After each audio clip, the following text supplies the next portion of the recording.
ఈ నెల 14వ తారీఖు ఉదయం పాలేరు జలాశయంలో బొగ్గుల శ్రీనివాస్ అనే అతని యొక్క మృతదేహము దొరికింది. అతను కారులో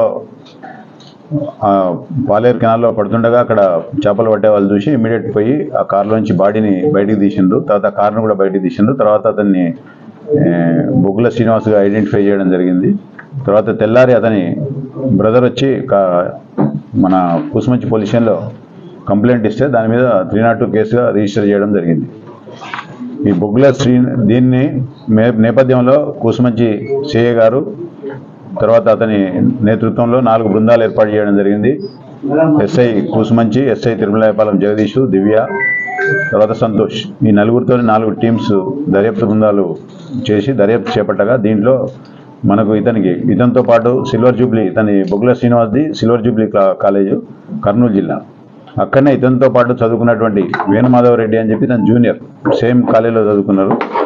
వీళ్ళిద్దరు కూడా బిజినెస్ పార్ట్నర్స్. అంటే ఇతని బొగ్గుల శ్రీనివాస్ ఒకటి బొగ్గుల బీబీక్యూ అనే ఒక ఫర్మ్ ఓపెన్ చేయడం జరిగింది.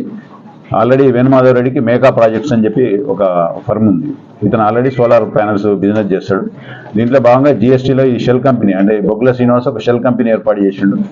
దాంట్లో ఈ ట్రాన్సాక్షన్ చేసిన తర్వాత జిఎస్టీ దాదాపు ఒక 90 లక్షల రూపాయలు లాభం వచ్చింది. దానికి ఈ 90 లక్షల రూపాయల లాభాన్ని పంచుకోవడంలో అంటే బొగ్గుల శ్రీనివాస్కు ఇవ్వలేదు ఇతను.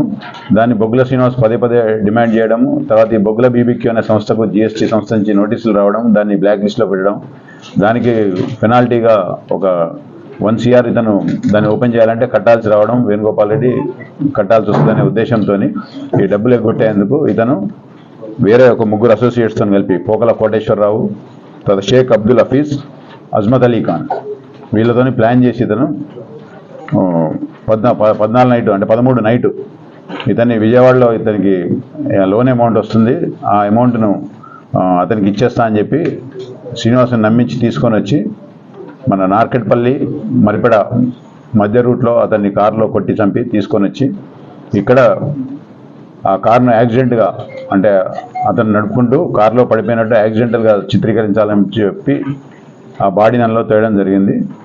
దాన్ని కూసుమంచి సిఐ గారు మా దర్యాప్తు బృందము దాన్ని సమర్థవంతంగా దర్యాప్తు చేసి 4 నేరస్తులను కూడా అరెస్ట్ చేసి రిమాండ్కు పంపనైనది. ఫర్దర్ ఇన్వెస్టిగేషన్ కూడా ఇంకా పెండింగ్ ఉంది. ఆ వెపన్స్ అన్నీ కూడా తర్వాత సీజ్ చేస్తాం.